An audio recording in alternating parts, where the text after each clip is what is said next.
Mortgages, the same amount as my taxes. It used to be the mortgage was this much of tax. Now it's yeah. So I mean, it's but you know, some people are facing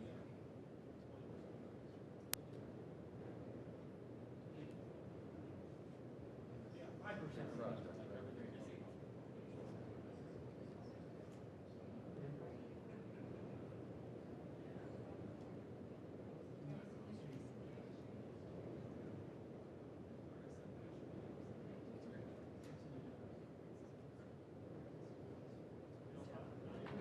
Okay. Some guy's not going to get paid for it. Yeah, I know we'll be involved in it, so. Yeah.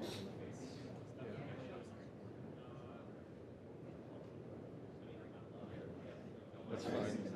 I'll stick around.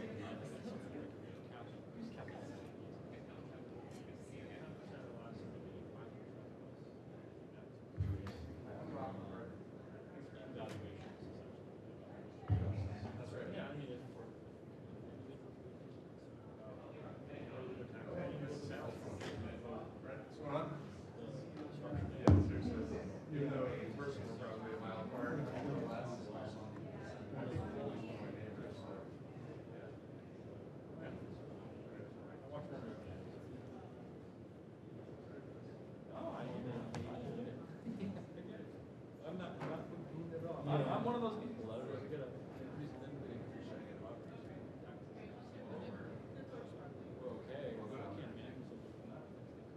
Good evening, our chief. How are you?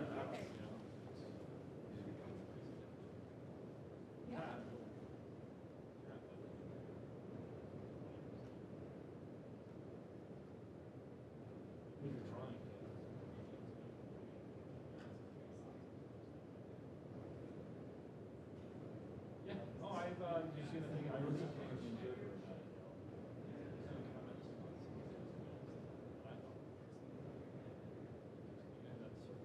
Yeah, I'll yeah,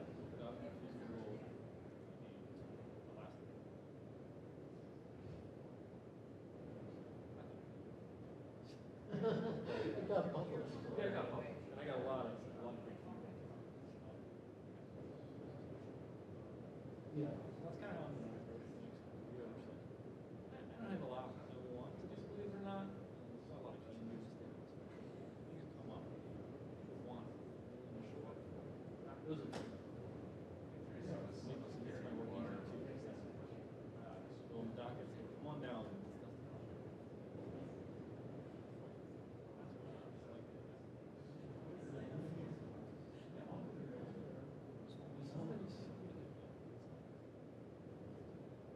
Already people like that's my patient. Yeah, yeah. Okay.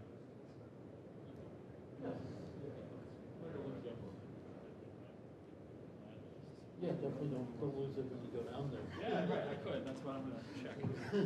Hi, good.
instead of postpone being the executive session.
Ernie, how are you?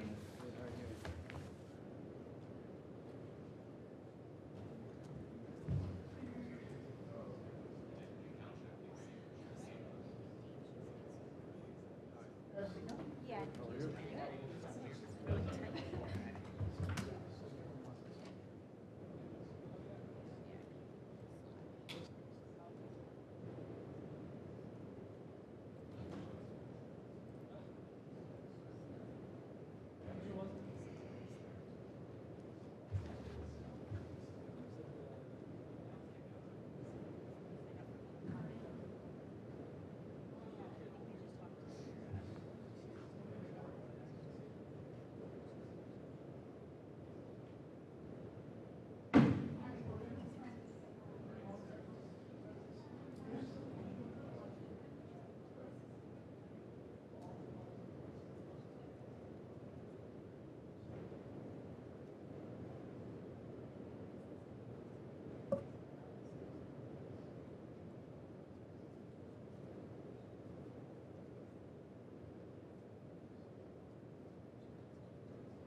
All right, we're going to call committee of the whole to order.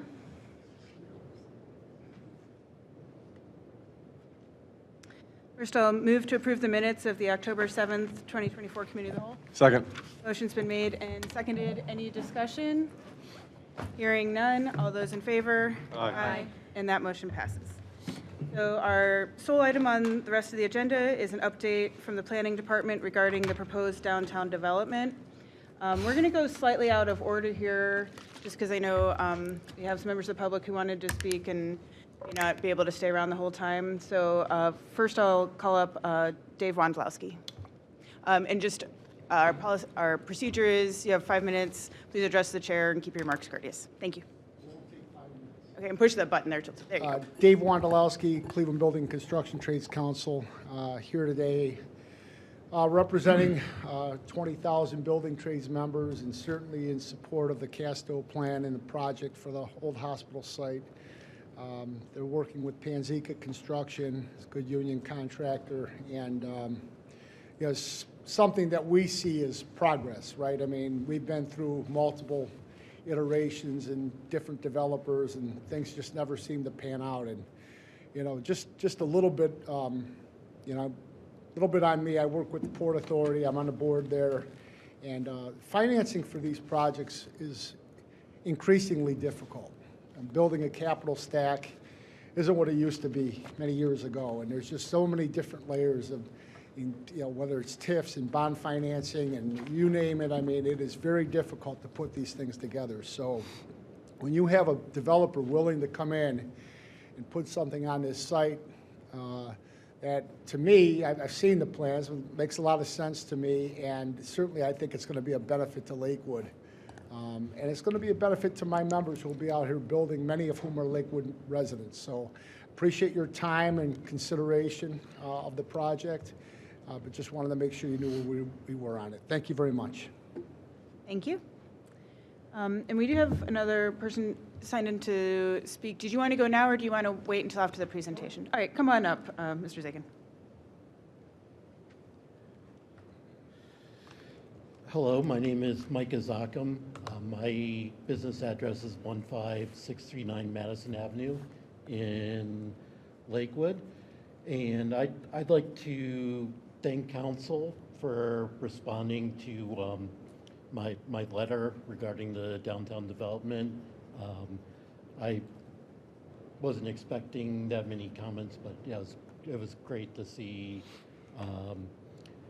comments being sent back.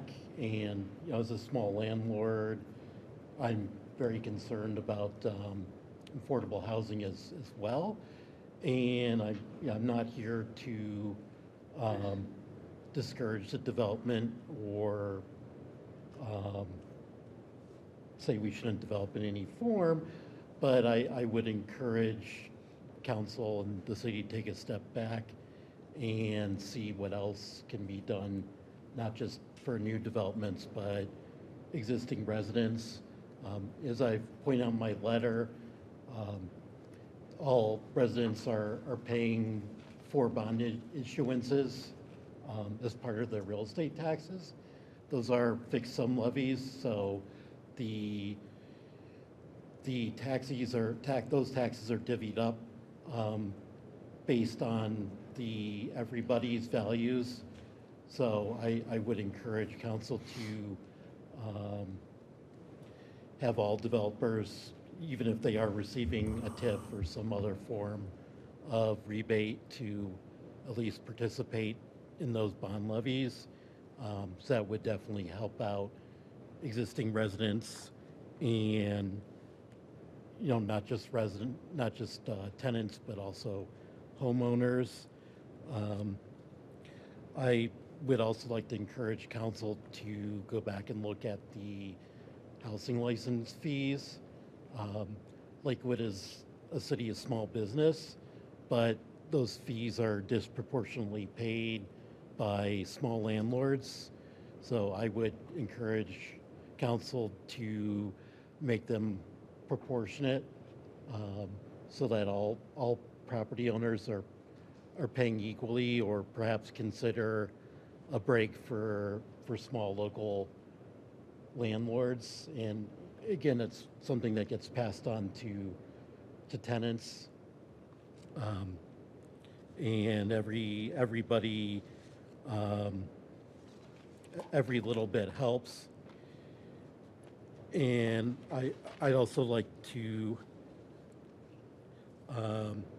ask the city to consider, as revenues come in from these developments from new residents, to think about what it could do for the existing residents, whether that means not raising water or sewer rates as much, or other ways. I think a lot of people are tightening their belts now. I know my tenants are, my neighbors are, so I would encourage council to consider ways to do the same. So, thank you. Appreciate that. All right. I don't think we have anyone else signed in for public comment. We can revisit that if we have anyone else come in. Otherwise, I'm going to turn it over to the planning department. I believe has a presentation for us, Assistant Director Boss. Madam Chair, can I just respond briefly? I just want to, first of all, thanks, Mr. Zachem. Am I saying it correctly? So we're going to talk in response to your letter. I mean, it's a good reminder to be mindful of the impact and the flow of benefits from a big development to the whole community. We've got a couple layers we're moving on. Affordable housing is a major topic. Will one development move the needle entirely on that? Probably not alone, but it's a very valid point to ask and expect the city leaders to be mindful of the sharing of the benefits.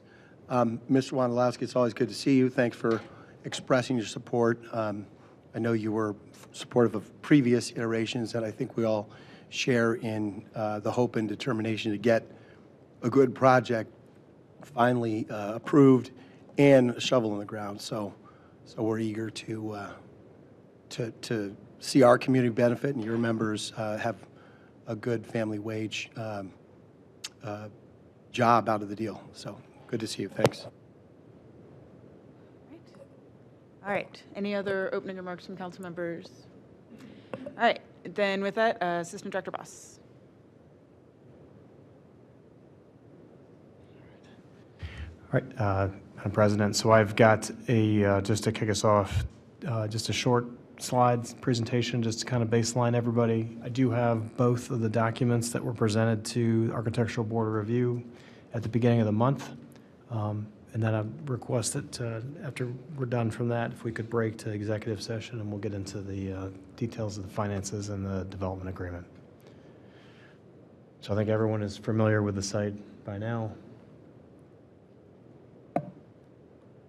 You've seen these slides before. This is kind of my standard deck, how I just continually update as we go through this whole process in terms of the purpose of plan development, the consistency with the development with the community vision, timeline of where we're at. We're in the final review period, and we are on the final step where this project package and the three components of that will be are on track to be slated for the docket here coming up next month. So per our code under 115604, the code that directs plan developments and the procedures for approval of the final PD plan. Once you kind of get through the preliminary steps down there, it is, when I call it kind of the development package, quote unquote, the three things that should come to council when we submit it next month will be the PD plan, which is basically what I'm going to summarize here with the PDFs from Casto and Dimmitt team. That lot split plat, which is being worked through right now between Casto and our city engineer. We've been trading comments on that review since the initial plat, or that initial final plat, I'm struggling with English tonight, was approved by the Planning Commission. And then that development agreement is the third piece to that. And I think council's aware that per the code right now, once the item does appear on the docket, as mine understands, once it's on the docket and it's heard, there's a 45-day period to take action. So the updated process schedule, you can see the two just moving left to right, top to bottom. All the meetings that are kind of blacked out now, and the yellow stars there on the first star. On the 5th of September was the Planning Commission approval that followed a series of joint ABR and Planning Commission meetings, and then the 3 subsequent ABR meetings that resulted in ABR's final approval on the 10th of this month.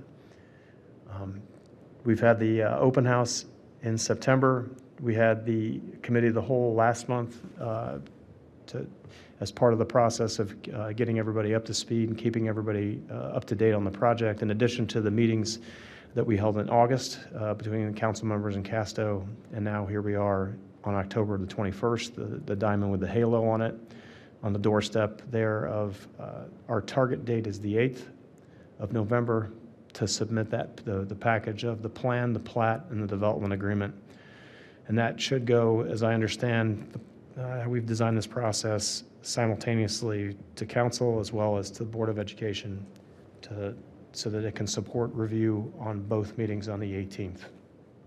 And that is, obviously, we're meeting with the Board of Education next week, and we'll talk a little bit in greater detail next week about that portion of the process with the PD plan as an informational piece, supporting the compensation agreement. And then that leaves us basically 3 to 4 meetings with supporting committee of the whole meetings, each of those dates on the 18th of November, the 2nd of December, the 16th of December, and then extending out likely to the first meeting in January to get a robust review period to get this plan, the plat, and the development agreement through council. Key elements haven't changed from the last time we met last month. Development objectives have not changed since the last time we met. And the council's development priorities, we reviewed those in some detail last month. Keep going through those, and I've highlighted just there on the bottom. We do have a representative from PMC here tonight, and this was kind of the follow-up from our discussion last month in terms of the intent for this meeting was to dig into those financials and a working draft of the development agreement. So with that, I'm going to just jump over to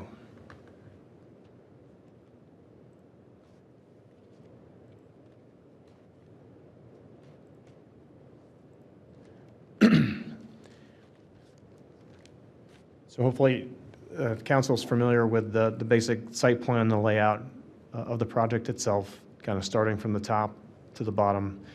You've got the Curtis Block building and the red kind of orangish at the top. You have building 1, which is a combination of retail, first floor retail and parking, and then 4 stories of residential apartments above that. And then as you move south, you've got the parking garage, the parking structure. You have building 3, which is a apartment building, and then further south, you've got the pocket park, and building 4, which has we've referred to as the garden apartments before, and then the townhome section to the bottom. The council should be familiar. We've seen a lot of these as we've gone through both Planning Commission and ABR. They've studied in detail the vehicular, the pedestrian circulation, the resident circulation between the different buildings and the amenities throughout the site. The significant elevation change from south to north and east to west that Casto's dealing with in terms of the placement and the construction of the buildings. It's fairly significant.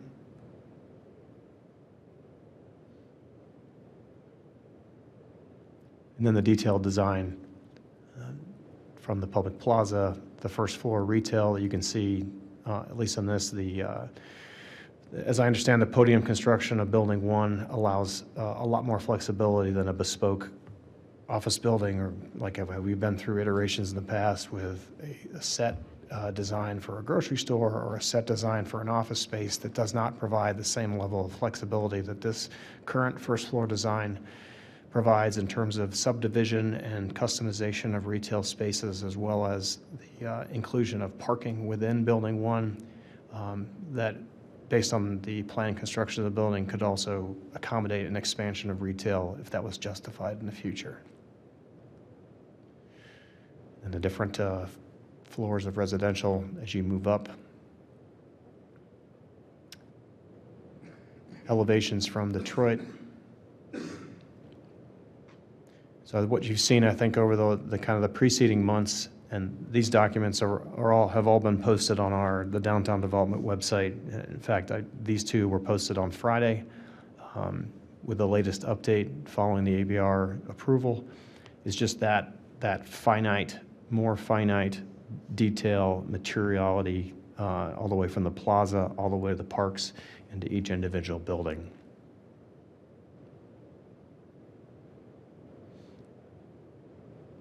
They're kind of studying the vertical and horizontal bands, shadows, and how the materials interact with the physical design of the facade. Curtis Block, front and the back. The restoration of those, the porch, those decks on the back of Curtis Block would be an integral part of the residential component on the second floor. And the restoration of the first floor storefronts. There on the bottom, you can see the kind of the renovation of, that would be the west side of Curtis Block as it interacts with the public plaza.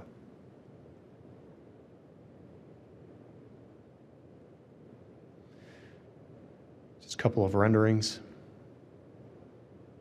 This is from the corner there of Bell and Detroit. Plaza. Curtis Block.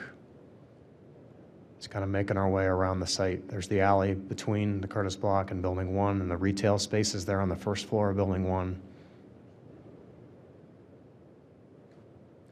The southeast corner of Building 1, that is the service drive that goes down to the parking for Building 1, as well as the service entrance trash. And you can see the get an appreciation for the elevation change on the site.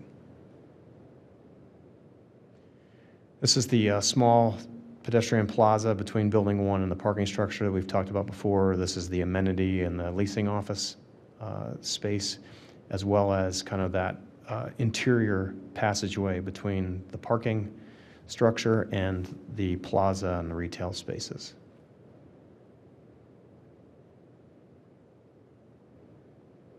Parking structure.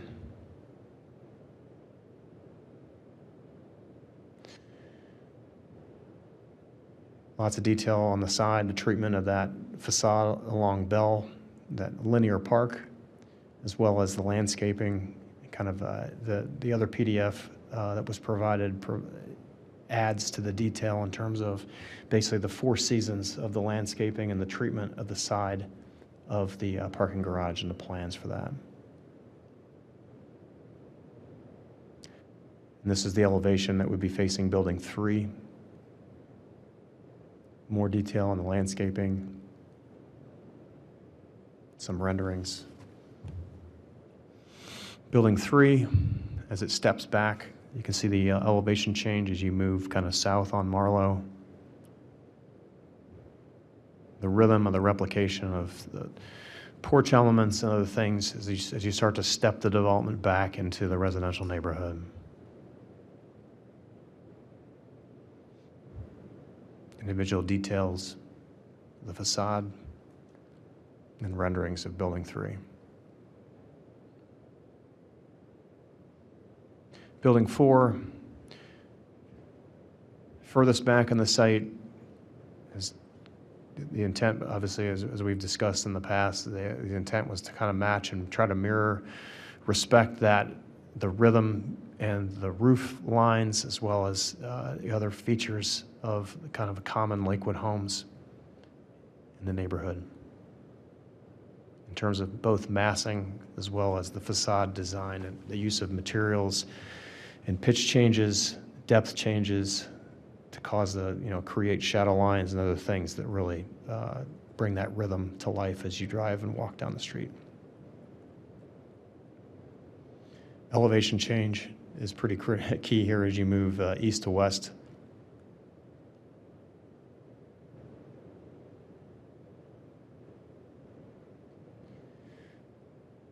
This is looking at the drive between the parking structure and the Garden Apartments building.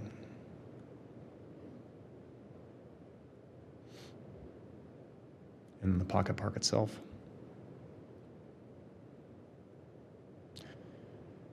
And then the aerial, I believe we've seen this in the past, is just to show how the development generally steps from 5 stories to 4 stories to 3 stories as you work your way back from the commercial corridor into the neighborhood.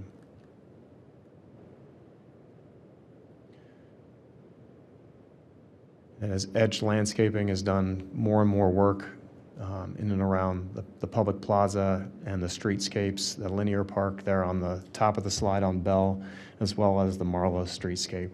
In terms of public art opportunities here, and then all the individual plantings, getting down to that level of detail that was required for the ABR approval. So I kind of skipped through a lot of this. Here's some more detail on the side of the garage and the proposed treatment. That pocket park and plantings surrounding the garden apartments. I believe they got some updated renderings as well here. Different material choices for the plaza.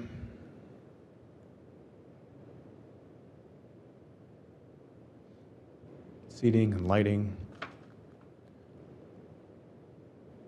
And some sectional views of the streetscapes.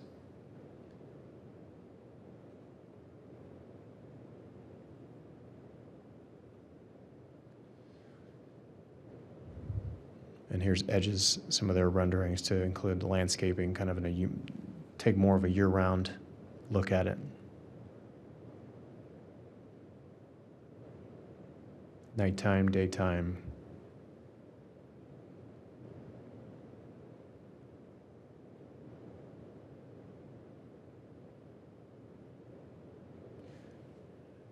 I believe that's this PDF.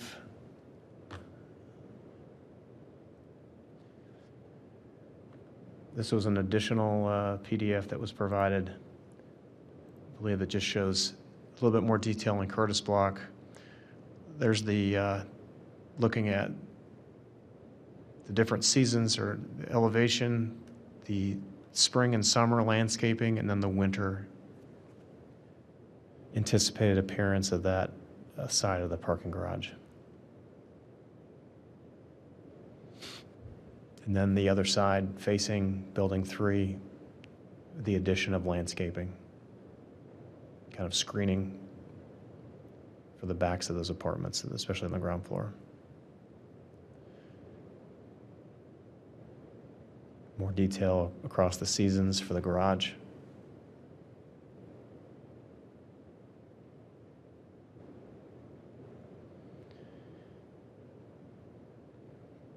I think they continue to discuss the materials on Building 4 and then to get into some different renderings of the development at nighttime.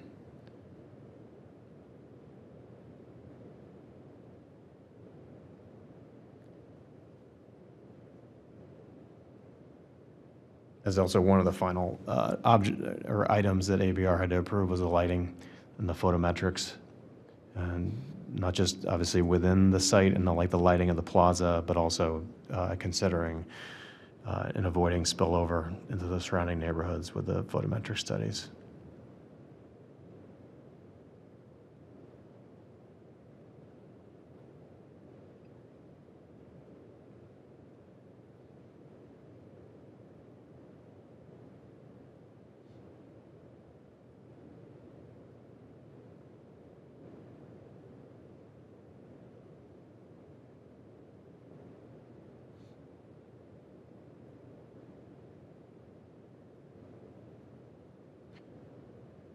A little bit more detail on the plaza, the plantings, and some of the hardscaped elements. And there's the pocket park around Building 4.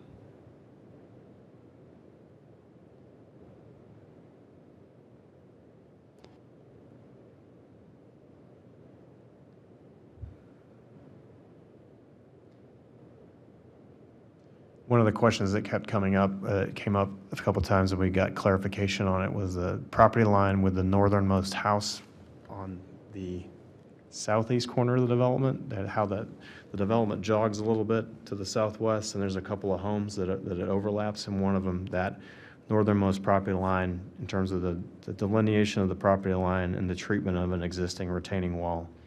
And so this is just a follow-up detail to answer that resident's question on the treatment of that retaining wall that was actually found to be on the development side of the property. And so the reconstruction of that retaining wall and the additional landscaping to provide screening to complement that pathway that's planned between Building 4 and the townhomes and that northern property line.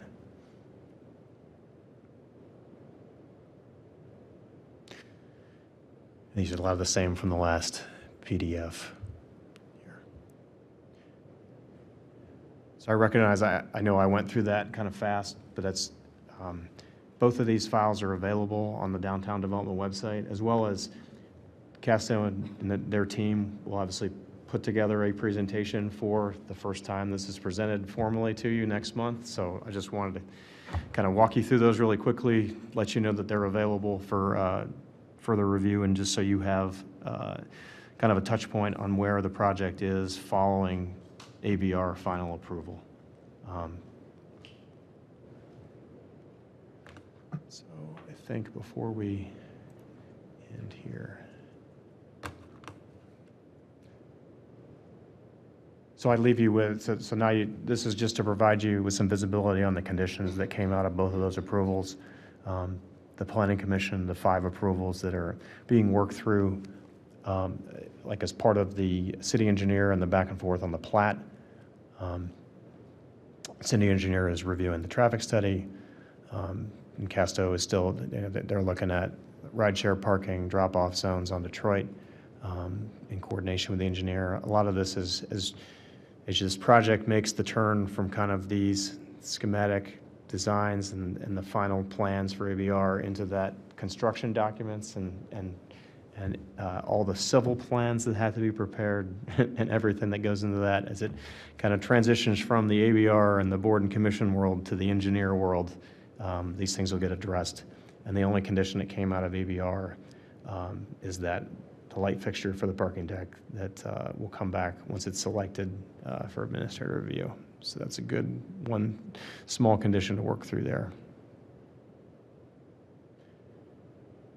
I think with that, Madam President, that's what I've got right now, just in terms of kind of a basic update, outside of everything else that we have for you. But I think that's appropriate stop right now for the open session before we start talking about numbers and draft documents. So, colleagues, any overview questions, not necessarily nitpicky details, but big picture questions? Councilwoman Striebeck. Thank you. I just wanted to back you up to that that property that you just talked about on the southeast corner there, and just a little bit more detail about that retaining wall. Does that come down? Does that stay there? Does a new one, does it get replaced? Or could you say a little bit more about that? Thank you. I don't have all the details on that. I think what they were asked to respond to was who owns it and what are we going to do to maintain it, based on the way that there is a as I understand, there is a retaining wall right there now. Yeah. That addresses the elevation change as you move south to north. And the resident was just concerned about what was going to happen, knowing all of the construction activity that's going to happen in that corner and everything that was being proposed with Building 4. I think this is the proposed end state for that. So the existing retaining wall is probably going to have to be removed at some point, but I think that's part of the construction document. We'll figure that out in terms of working that out with the resident and how that impacts them to the least impact, least state possible to keep that wall in place, or replace as needed. So, but I apologize, I don't have all the information on how that's going to happen. That's okay. I know that was a big concern of Yeah. the gentleman's when I was in a meeting with him, that he was very concerned that was going to be removed, and very much would like to see something similar or leave that one alone. I think this is in response to that. Okay, thank you. So. Appreciate it. Councilman Rader? Thank you. Just on the timeline, I noted a couple of times you said 45 days to complete some of this process, but some of those dates fall outside, so from the 18th to the 6th is 49 days. And if it's planning to be introduced the 8th, that's 59 days between those. This was at 49, not really a hard and fast, 45, not a hard and fast, or? I am just letting you know what the code says. Okay. Councilman, I'm not a lawyer, so I don't know Just curious. how that impacts this or what flexibility there is, but I'm just trying to quarterback the process and making sure everybody's got their eyes on everything from what the code says versus what, in reality, the flexibility that we may have. Obviously, my hope is that we could get to an approval sooner within that period, but I know this is a big project. There's a lot of things going going into it, and it's also budget season. I recognize those, and so I'm trying to build a flexible process that respects the code, so that everyone goes into this with both eyes open, and we adjust as a team and not as separate entities. Thank you. Just flagging that, and yeah, it was nitpicky. Sorry, Council President. No, I think that's an important detail, and just taking a look at the calendar, and maybe Director Vargo or whoever would be appropriate can correct me if I'm wrong, but I think the idea was the 8th is actually a Friday, so that would be, I don't know if we consider council having receipt of it when it appears on the docket or once it's sent for the docket. So I don't know if Director Varga, if you want to clarify that. Thank you, Madam President. I would be glad to look at things very closely to the extent precision is required, and sometimes it is. But the terminology is 45 days from receipt of the development agreement. So I don't think that requires a docketing as long as the receipt is in effect. But again, this is just quick reading, and oftentimes you read everything in context, you see more flexibility than you would ever think. I do think it's an important thing to note. We don't want to accidentally miss our deadline.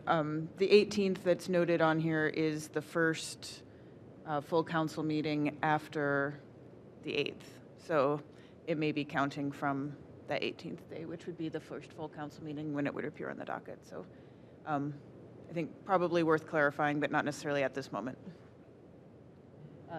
Vice President Baker. Yeah, thank you, Chair.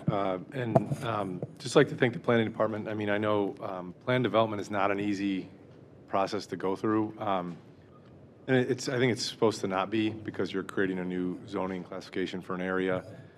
But, you know, I just want to commend the whole Planning Department and the administration for working through the boards and commissions. You have planners and then architects, and they're not easy people to please all the time. And you got approval with only some conditions, which is pretty good. So thank you for that. But a process question is, my initial read of this, and it may not become meaningful, and I think in light of the chair's comments, it'd be nice if the law department could send us kind of a analysis of this so we could understand it better as a council. But that the 45 days may be tied to the approval of the plan development, which is like the zoning classification, but not tied to the development agreement. I don't know if that is true or not. And I don't know if that distinction will end up being meaningful. But I think an analysis of that would be helpful for us so we can understand kind of what our timelines are, what our dates are. We want to be, as Assistant Director Boss said, you know, a partner in this. You know, we get the same emails and comments that everyone does about how nothing's happening at the site. So, you know, we certainly would like to see something happen, and we like good union labor to build it. The question just becomes for us is what do the financials look like? That's our job up here, right? We're the fiscal trustees of the city, so we have to make sure that we have all the information and make the right decisions. So having an understanding of the timelines and where we're at would be really helpful. Other colleagues? Yep. Thanks, Madam Chair. It's a good presentation, helpful recap, and also the renderings and the plan is impressive. A lot of the details have come together, and they're clearly sharpening in focus, and so I acknowledge that, appreciate it. What remains undone at this point, or incomplete at this point? It seems to me as if it's the public plaza portion, even though it's not a public plaza, but the plaza portion, it looks as if that design work is still underway, including materials selection, because I saw different materials, and some of those are extremely high quality and handsome looking. I think would make a very nice finish on the plaza more than others. And that's, of course, a matter of keen interest to us. Is the pocket park complete? It looks like that is just open grass at this point. The other items would be that come to mind are the Planning Commission conditions about that list that was on the slide that had to do with traffic and crossings interaction, all of those things. And then I know that we talked not only at the last council committee of the whole session about the financials, which I think we hope to talk a little bit about tonight. But the parking structure, allocation of parking spaces, how public access works, how it doesn't work. I know the Cleveland Clinic has rights to certain spaces, but if that's done thoughtfully, the idea is it'll be more successful for all users, especially the public visiting the site. If it's not done thoughtfully, then, it'll be a little bit more, there could be more friction or less convenience, something along those lines. So I think those are the ones that come to mind. Do I have that? Am I summarizing correctly? I think, Councilman, just to answer your questions, I think, so when you and the rest of council will be presented with the final PD plan, they will have the requisite level of details on the plaza, the public plaza, as well as the pocket park and all those. All the landscaping details are in those documents. And I know, final ABR meeting, there's still some discussion over, what plantings are here, but it was a pretty robust landscaping plan for both of those items. Financial discussion is obviously going to center on parking, and I know CASO has been working. I've had discussions with them a handful of times about how they're progressing with the operation and the management of the parking structure itself, and the public component of that has been something that we've talked about through the process. The 75 spots is covered under the hospital master agreement, or is part of that. That was part of the Planning Commission's approval in terms of the amount of parking, not just that the structure itself provides, but as we look at the whole cohesive site in terms of what it provides against what's required from our code. And it was, off the top of my head, I think it was almost 150% of the parking requirement, which is obviously something that we hear consistently from the public. More parking usually is the opinion to be better. But in that the structure itself and the 500 and some spaces that's allocated, that's also should be part of the plan that CASTO presents to council in terms of how they anticipate of managing those spaces. But we're on schedule is the point. Yes. I'm just trying to understand what to expect. So those Yes. few remaining items, those are in front of us. We all know about it. We'll talk about it in the coming 4 or 5 weeks. And that's good to know.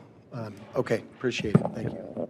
And just on that note too, is we had scheduled, just for colleagues, you should have gotten calendar invites for these, but just for clarity, because we do have a lot of meetings coming up between downtown development and budget, but we did pencil in several committee of the whole specifically to talk about downtown development, including on the 18th we have, which is when would be, as I mentioned, the first full council meeting after that 8th target deadline. So we'll have, some time to dig into all of those level details, but we wanted to reserve a decent amount of time tonight to take a look at the financials, since that's the first time we'll really be seeing those. So, all right. Any other high-level questions for what was presented, more for the context of being able to understand as we discuss financials?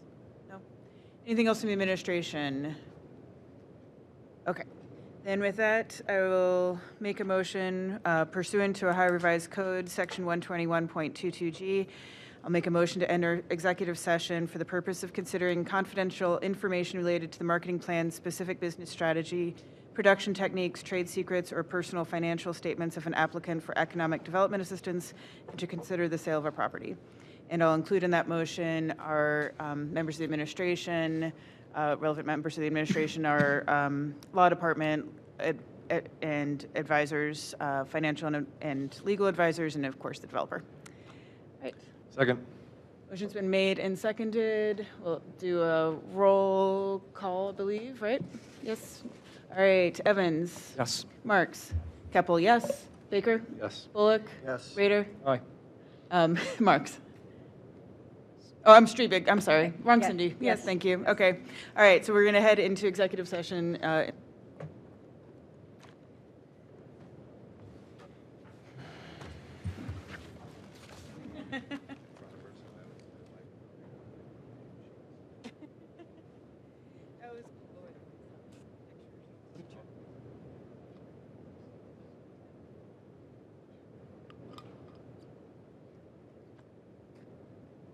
Oh, guys, we're in the back. Yeah, we're in the old.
All right, I'll move to exit executive session. Second. Motion's been made and seconded. Evans. Marks. Keppel, yes. Baker. Yes. Bullock. Yes. Rader. Yes. Strebig. Yes. All right, and committee of the whole is adjourned. We will take 2 minutes and then we'll start regular council.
How's it going?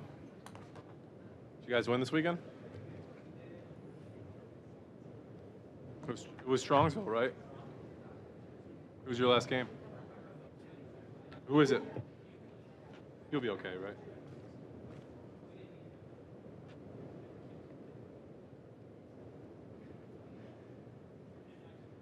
Yeah, yeah.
All right, we will call the council meeting to order. If you're able, please rise for the Pledge of Allegiance.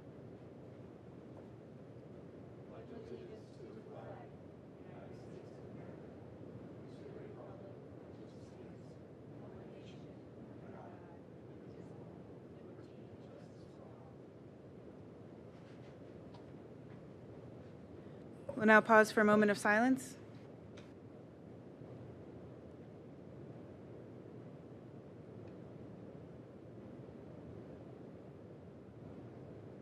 Madam Clerk, please call the roll. Baker. Here. Bullock. Here. Evans. Here. Keppel. Here. Marks. Here. Rader. Here. Strebig. Here. That motion passes. Reading and disposal of the minutes of the regular meeting of council held October 7th, 2024. A move to approve without the necessity of a reading. Second. Motion's been made and seconded. Any discussion? Hearing none. All those in favor? Aye. And that motion passes. Without objection, I'd like to move item 7 to the top of the agenda. All right, hearing none. Item 7, Keep Lakewood Beautiful 2024 Beautiful Home Awards. I'd like to welcome Melissa Meehan up to the top. Melissa, you've got experience with this, but just push the button there until it turns green. And welcome.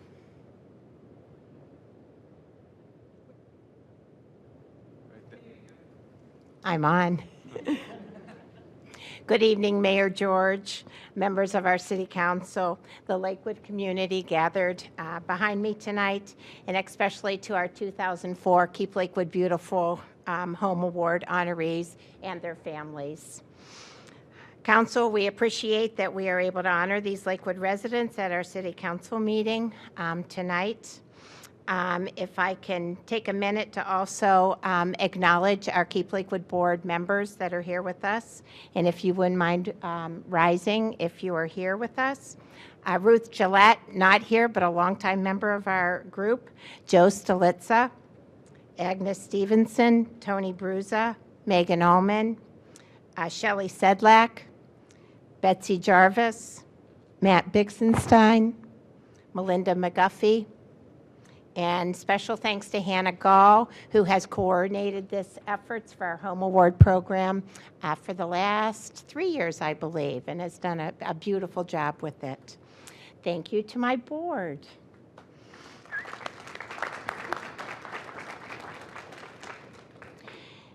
KLB's mission is to promote civic involvement through public interest and education in the general improvement of our environment.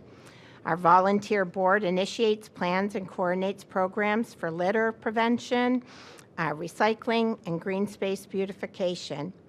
We coordinate the Adopt-A-Spot program. Right now, we have over 50 Adopt-A-Spots scattered around our city.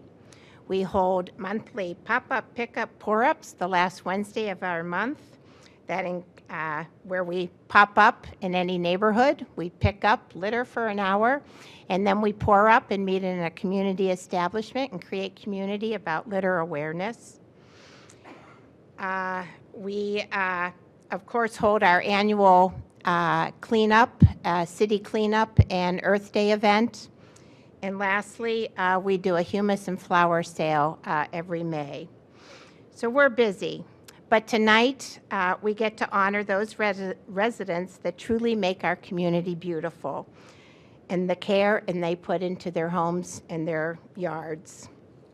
So, with no further ado, the Beautiful Home Award has been sponsored by Keep Lakewood Beautiful for over 25 years, and I think it might have even been longer.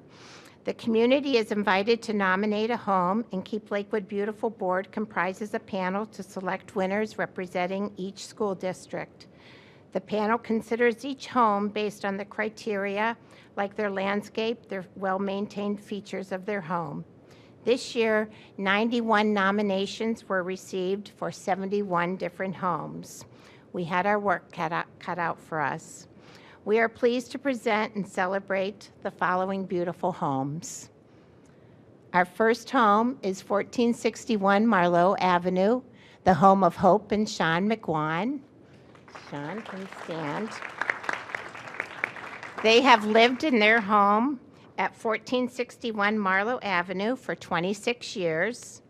The house was built in 1913. The house displays beautiful craftsman style details, including exposed beams, rafter tails, and diamond latticed windows.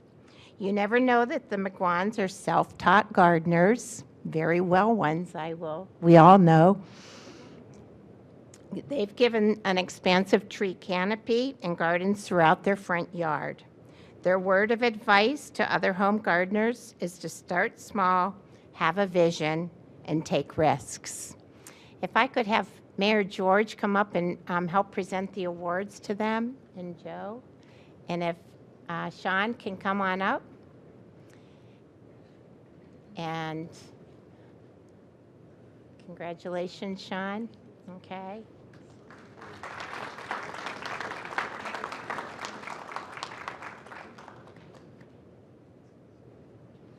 And we are going to have all the home award winners come up at the end with a picture in front of council.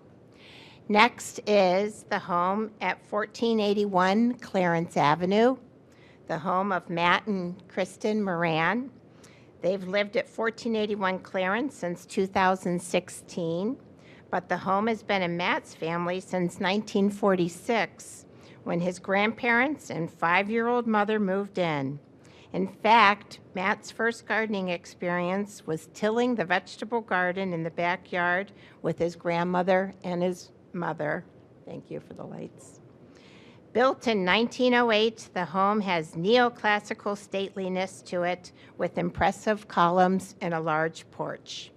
The Morans have embraced container gardens in much of the front yard, which they liken to having a pet 6 months of the year, a daily chore that requires constant maintenance and patience, but returns great rewards. If Matt and Kristen Moran can come on up. Congratulations.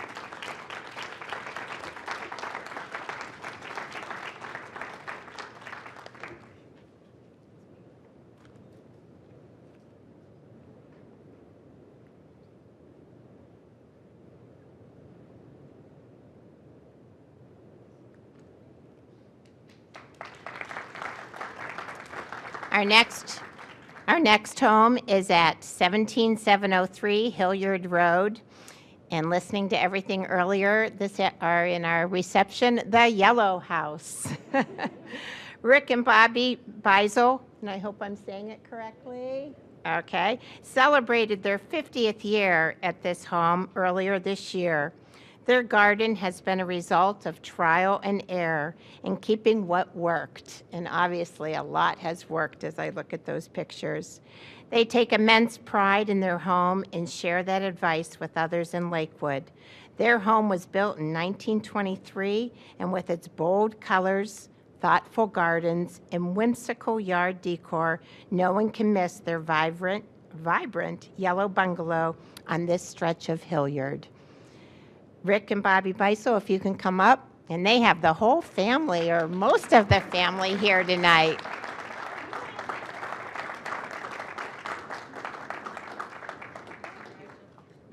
Do you want to go ahead?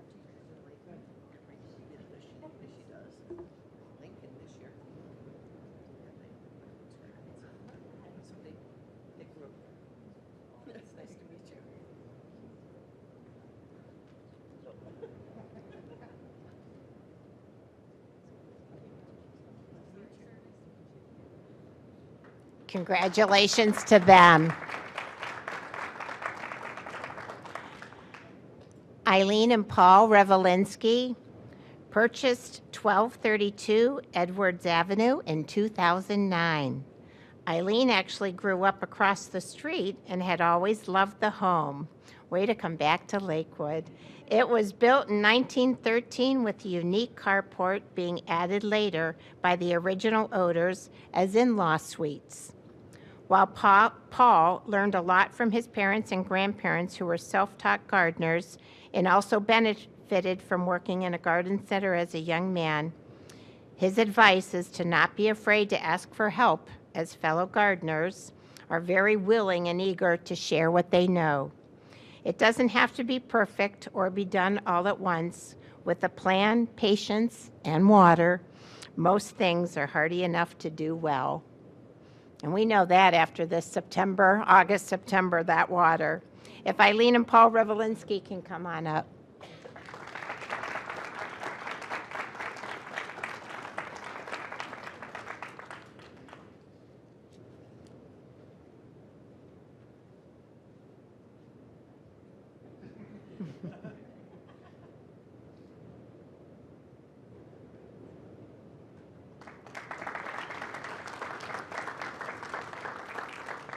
Last but not least is the home of Dick Castell. He has lived in this 1922 built colonial at 16103 Lake Avenue since 1992, and with his family, who has all come tonight to honor him. Dick enlisted the help of a talented horticulturist to refresh the landscaping into the impressive displays it is today. His advice is to visit other yards and gardens to give you a plan for what you like and to aim to have something blooming in all seasons. Dick makes great use of his corner lot with beautiful displays around the entire perimeter and especially loves watching the pollinators at work. A beautiful home. If Dick Castell can come on up.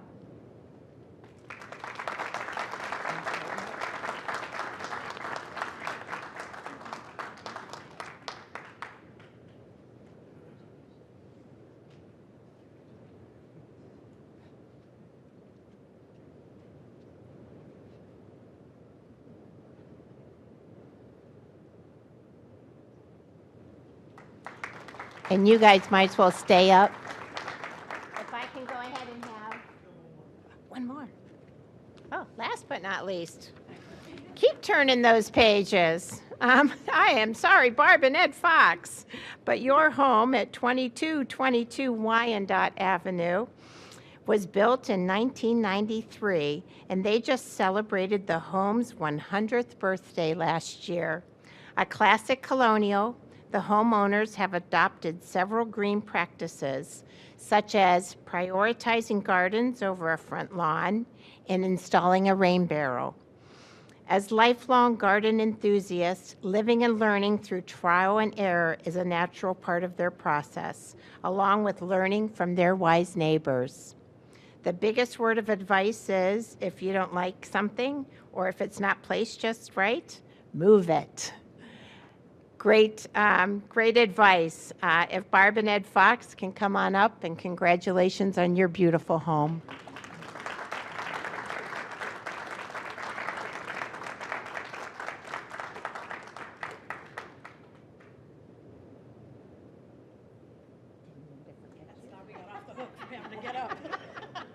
Of course not.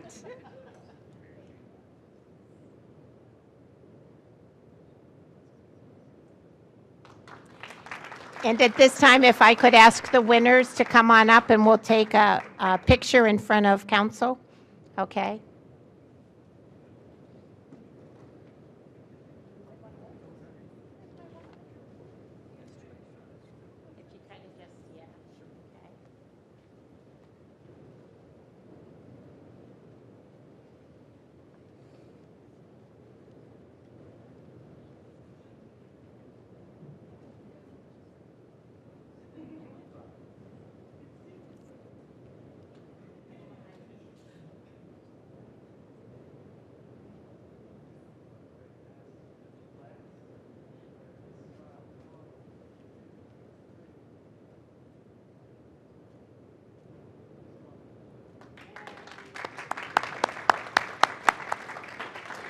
Thank you so much, and thank you for all that you do in making our community as beautiful as it is.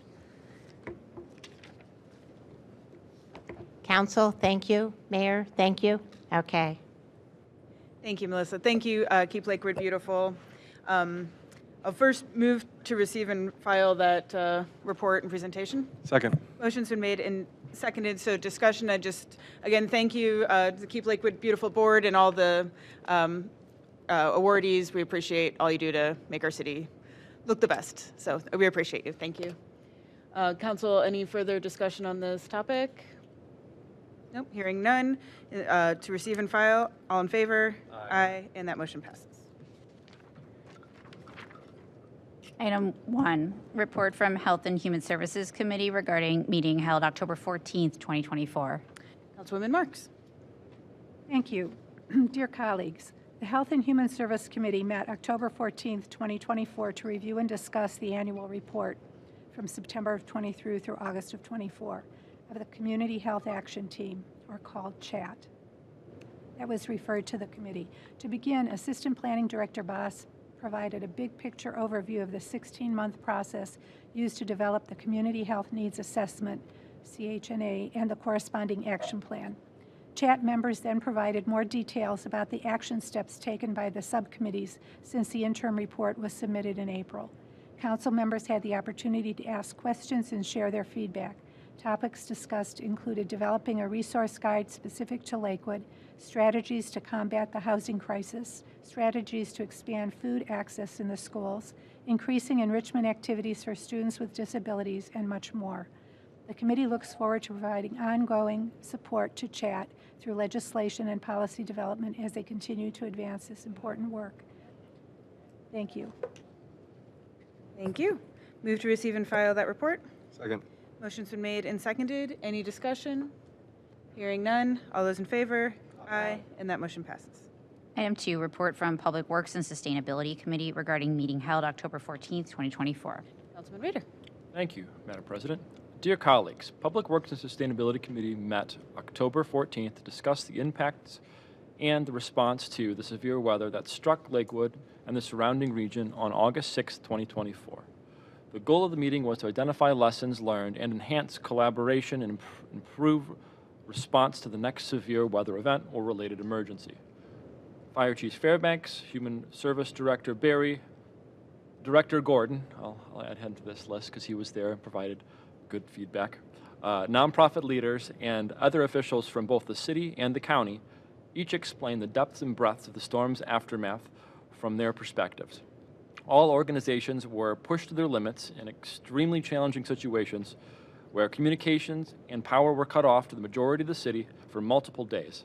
Despite the challenges, all agencies demonstrated remarkable grit, creativity, and teamwork to respond to the needs of the community.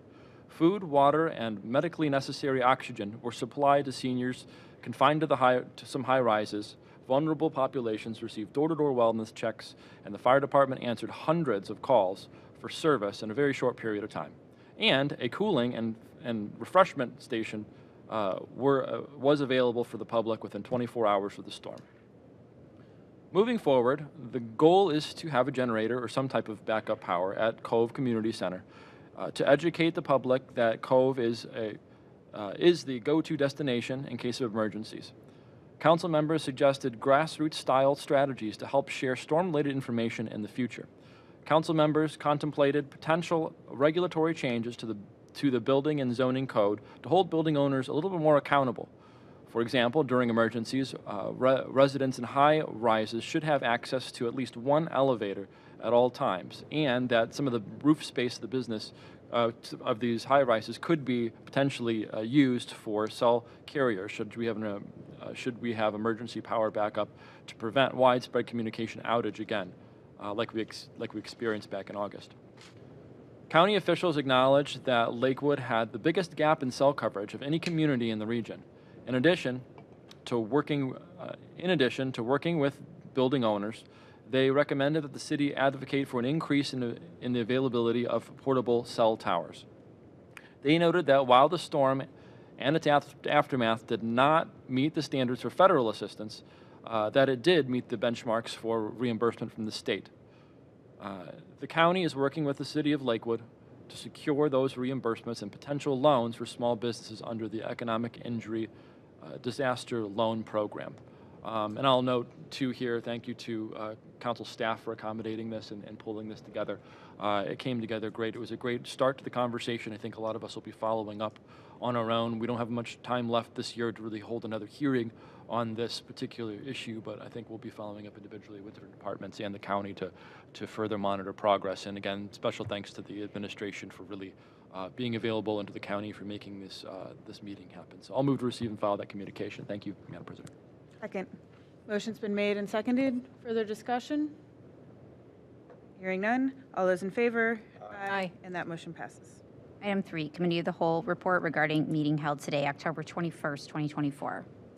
Colleagues, Committee of the Whole met earlier this evening at 6 o'clock. We heard a brief overview of the downtown development project, updates from the Assistant Director Boss of the Planning Department. Council members asked a few follow-up questions. We sought some clarity, which is an ongoing issue for, we referred to the Law Department to double check for us our timeline. We went through that updated timeline and heard from members of the public. And then we entered an executive session to discuss financials. Move to receive and file that oral report. Second. Motion's been made and seconded. Any discussion? Hearing none. All those in favor? Aye. And that motion passes. Item 4, Ordinance 17, 2024, an ordinance to take effect immediately vacating a portion of Niagara Drive as public right-of-way. Move to defer. Second. Motion's been made and seconded. Any discussion? Hearing none. All in favor? Aye. And that motion passes. Item 5, Ordinance 18, 2024, an ordinance to take effect immediately dedicating a portion of Glenberry Avenue as public right-of-way. Move to defer. Second. Motion's been made and seconded. Discussion? Hearing none. All in favor? Aye. And that motion passes. Item 6, Ordinance 19, 2024, an ordinance to take effect immediately amending Section 3303, maximum speed limits, assured clear distance ahead of Lakewood codified ordinances to reflect the recently reduced speed limit on Lake Avenue. Move to defer. Second. Motion's been made and seconded. Discussion? Just for any members of the public who are out there, all 3 of these are already in committee, which is why we're deferring them because they haven't been discussed in committee yet, so we'll come back to them. All right, on motion to defer, all those in favor? Aye. And that motion passes. Item 8, communication from President Keppel and Councilmember Bullock regarding the budget process for 2025. Dear colleagues, Mayor George, members of the administration, as we head into budget season, it is a good time to review the priority setting process we began earlier this year. Our approach this year is a little different from Council's traditional practice of meeting in early fall to set priorities for the administration to attempt to weave into their proposed budget to come to us shortly after. Rather, this year, to accommodate and incorporate the allocation deadline of ARPA funds, we held a retreat in early February. At the retreat, we reviewed the large-scale guiding documents that the city has already adopted or were about to adopt, including, but not limited to, the Climate Action Plan, the Active Transportation Plan, the ADA Transition Plan, the Integrated Wet Weather Improvement Plan, the IWIP, Community Vision, and many more.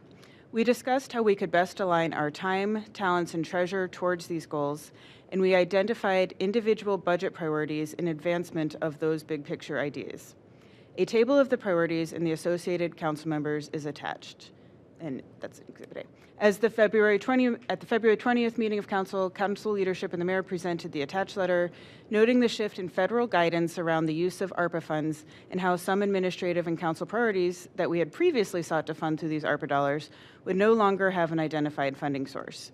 And that over the next 2 years, 2024 and 2025, council leadership and the administration would share a commitment to work together in good faith for the desired outcomes of prioritized projects listed in the letter. As we approach the end of year 1 of this commitment, and as we begin budget hearings for the upcoming year, we propose the following process.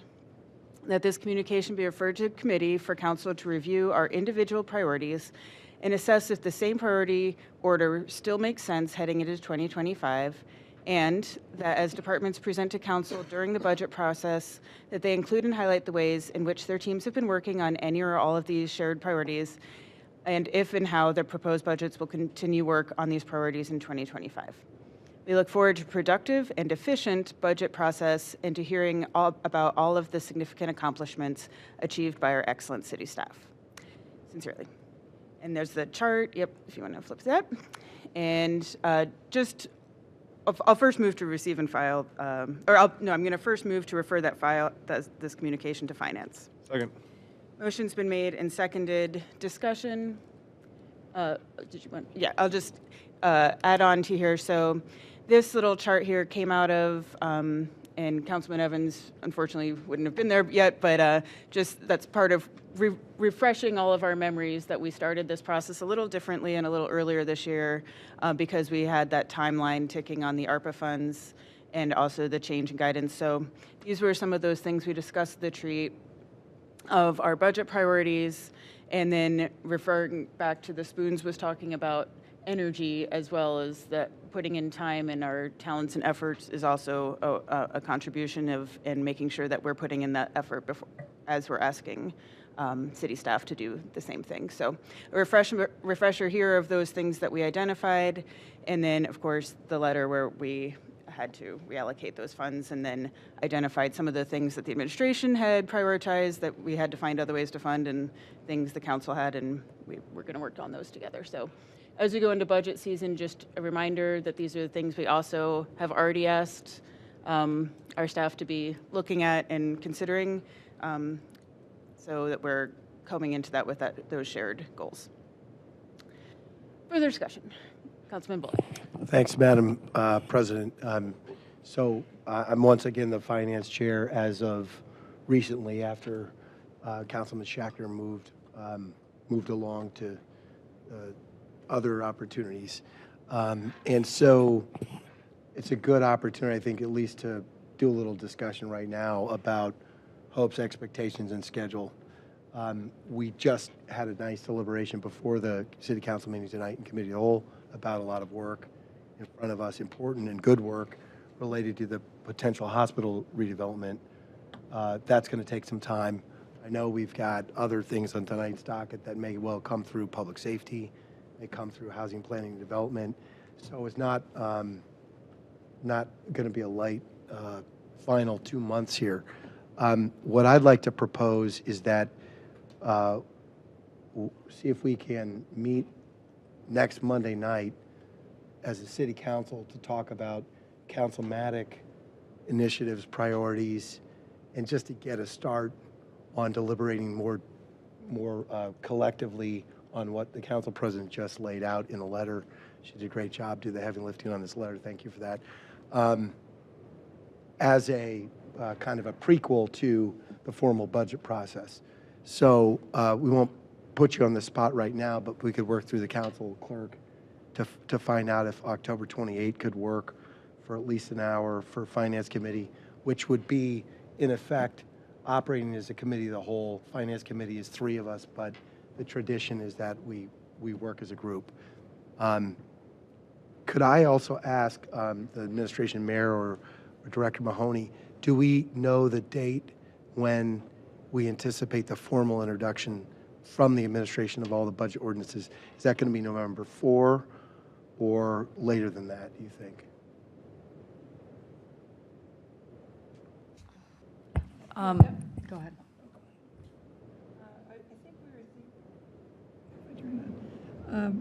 If we follow the kind of same timeline we had last year, would be November 18th, or is it probably November Well, 18th? sooner is better from my perspective because it gives us a little bit of room for error. But on the other hand, if you've got, I know that a lot of work goes into producing those documents, so if November 18 is what it is, that would be just on time for the 3 readings to be able to pass before the December 31 end of fiscal year without special meetings of council. We can always consider that with the president's, at the president's discretion, but that's good to know. Thank you. And we also, I don't think we'll work together to work out a budget schedule. Traditionally, council members, of course, we've often had a Saturday session, sometimes more than one, but we'd like to kind of be respectful of time while also balancing the fact that we need to give ourselves the time and space to do a thorough job, and also to have the opportunity to make sure some of the budget priorities that we've just articulated and we've been talking about for really more than a year are reflected to the greatest extent we can reflect them in the budget. So that's the big picture, and I'd certainly welcome comments from others. Other colleagues? Comments? Discussion? So I think we'll check offline schedule-wise, but I think we were anticipating if the budget was formally introduced on the 18th, we may get started with hearings on the 18th. We could even begin scheduling some of those. So we'll work out those scheduling together to make sure that's Works for everybody. All right, any further discussion? All right, hearing none on the motion to refer to finance. All those in favor? Aye. And that motion passes. Item 9, communication from President Keppel regarding upcoming board and commission vacancies. Dear colleagues, following this communication is a series of resolutions intended to fill Council's board and commission appointments set to expire December 31st, 2024. In recognition of the expertise and commitment that existing board members contribute, I propose that Council reappoint incumbent members who have expressed interest in serving another term. Those resolutions to reappoint incumbents are listed. Due to restrictions on term lengths, the following position remains unfilled, and a call for applications will be issued for the Architectural Board of Review. And due to an appointee declining to continue his service, I propose the following appointee to an open seat for the Tree Advisory Board, Allison Welch.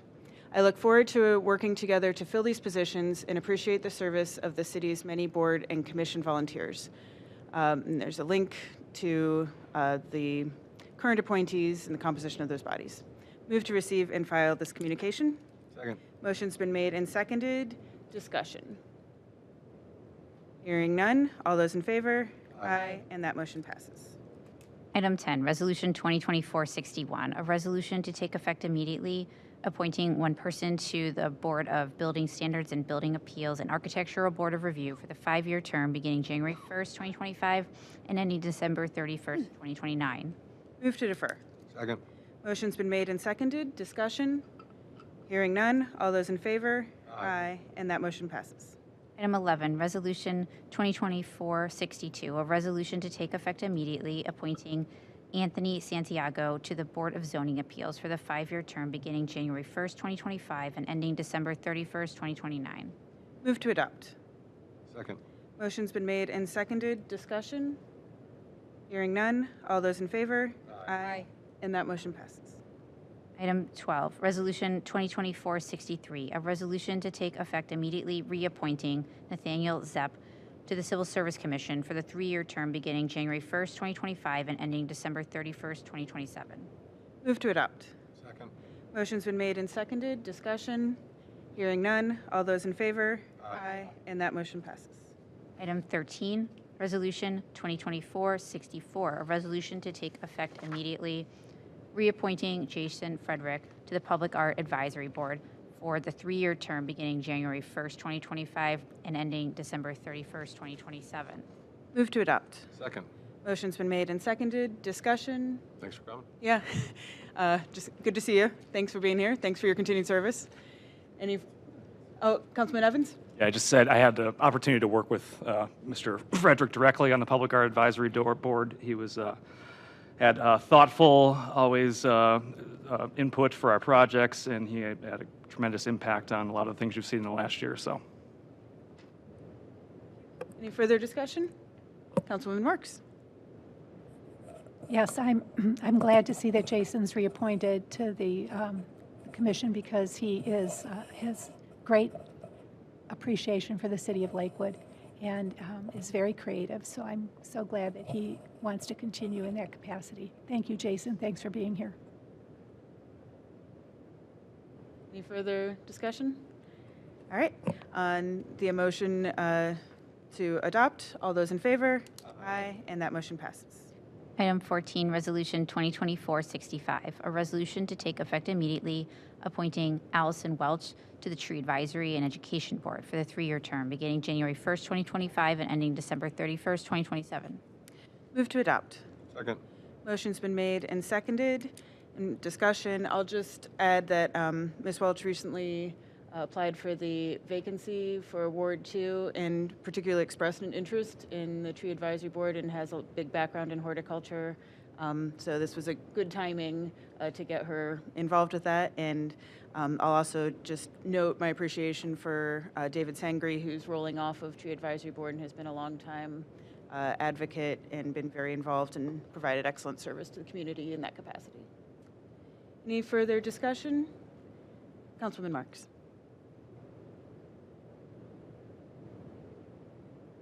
Thank you, President Keppel, for appointing Allison. I thought that's where I remember her name from, and she will be on that commission with great enthusiasm. I'm sure she'll really offer a lot. Be exciting to see her projects. Thank you. Further discussion? Hearing none. On the motion to adopt, all those in favor? Aye. And that motion passes. Item 15, Resolution 2024-66, a resolution to take effect immediately appointing Councilmember Cindy Strebig as the liaison to the Community Recreation Education Commission for a one-year term beginning January 1st, 2025 and ending December 31st, 2025. Move to adopt. Second. Motion's been made and seconded. Discussion? None. I'll just add, thank you, Councilman Strebig, for your excellent service doing this.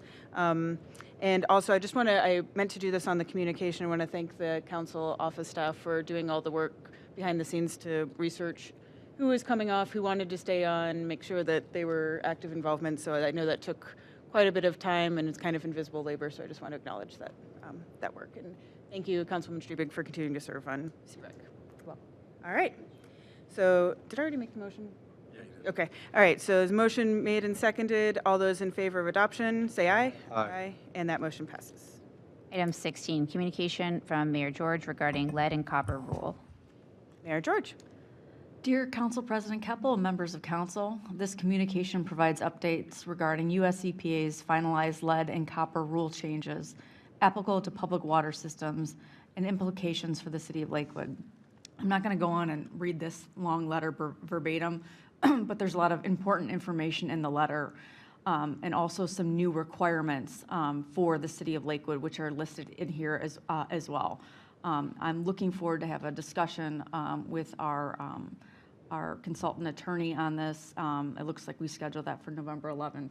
So looking forward to have a discussion as our Public Works team look to get out the required notifications to our residents timely. I will move to refer that to Committee of the Whole. Second. Motion's been made and seconded. Discussion. Vice President Baker.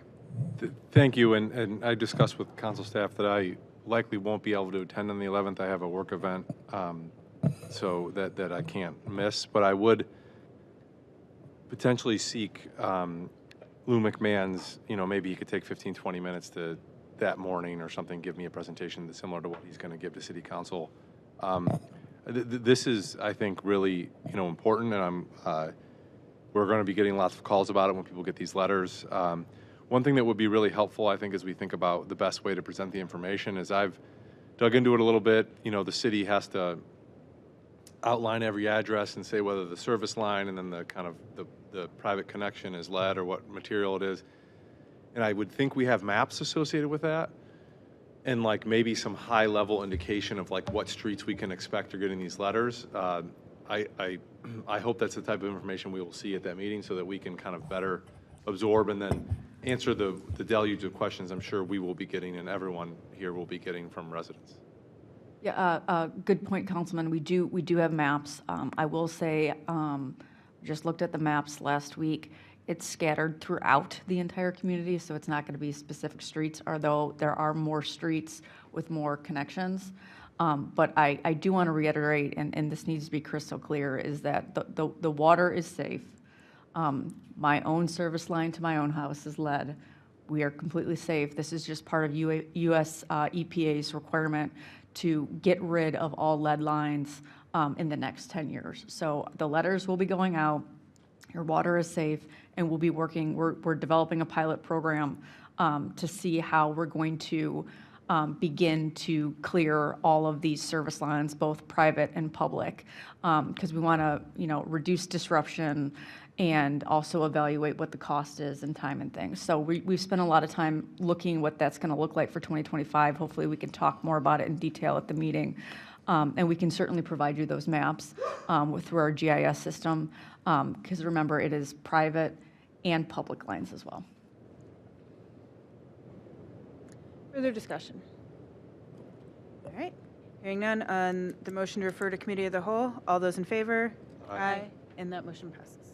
Item 17, communication from Assistant Planning Director Boss regarding ODNR Land and Water Conservation Fund grant. Director Byington, I'm assuming? Thank you, Madam President and members of council. Permission is being requested to apply for ODNR Land and Water Conservation Fund grant funds for a total of $500,000 in line with the Winterhurst Ice Arena Capital Improvement Plan. The money would be used for necessary renovations, including ADA accessibility of the facility lobby and building electrical components. The application is due November 15th. Thank you. In the, well, first move to receive and file that communication. Second. Motion's been made and seconded. So the communication indicates the resolution is a draft. Are there changes that we anticipate to the resolution? I am not sure if there's changes that are, I have not looked at the draft that was given to me. I know that we've been working with McCauley and Associates, and they thought that this was going to be a good fit for us, but we haven't received all the information from them, so maybe there's a few things that need to be tweaked yet. Okay. So if we, just understanding the timeline here, so you said November 15th is the Yes. deadline. So if we were to, just as long as we got this, if we did go into committee, probably more for just like an update of what's been happening at Winterhurst and that sort of thing, and how, what AD, all those sorts of things, but as long as we got that, maybe at the first meeting in November or something like that. Vice President Baker, did you have? Yeah, thank you, President Keppel, and thank you to the Administration Planning Department for applying for these funds. I do think it would be, I would like to be mindful, and I think on council we'd all like to be mindful of the time frame. We don't want to lose out on the grant opportunity. So I think maybe if we can have a committee hearing before the grant deadline, then that'd be great. But I think it'd be nice if the committee hearing was not just what this grant's going towards, but all the good work we've done at Winterhurst. I know we got a new chiller, and looks like the contractor demobilized recently. But it'd be nice to hear about that, share it publicly. So scheduling-wise, we can figure out whether that's before or after the deadline. But I think it'd be benefit the community and council to hear that information. Madam President. Councilman Bullock. In keeping with what Vice President Baker just said, well, first one thought could be if you were open to referring it to finance and we had a meeting coming up next week, as early as next week, we could get a 20-minute briefing tacked on to what we anticipate for a financial discussion at City Council as a potential option. But secondly, yeah, I'd love to know more detail on what's proposed here. I understand that we, from time to time, have the chance and we need to move swiftly to apply to ODNR, but there's no dollar amount here. And as Councilman Baker says, it would be great to just get an update on the many things that have been happening at Winterhurst. I know there's been exterior cement work. I think there's been chiller work or something too. I'd be happy to give you a list of some things, but I have them here. Also, I do think that Assistant Director Dave Boss, this has been his project, and he could go into much greater detail. But if you'd like any information today, I can also give it to you. Yeah, thank you. I mean, the point is just it's a worthy topic of conversation. I mean, speaking for me, I'd certainly be happy to support a version of this resolution. But can we schedule a briefing so we can get caught up and then also learn more about this particular anticipated application? The flight control tower here has to make sure it's true, but I think and hope we could do it by November 15th, right? Yes, so just looking at dates, but we can get that, we'll figure out the scheduling. I think the next thing would be, I would probably tend to send this to Public Works? Yeah, I don't know, but I know Councilman Rader, we have limited availability right now, so I could do it in Committee of the Whole.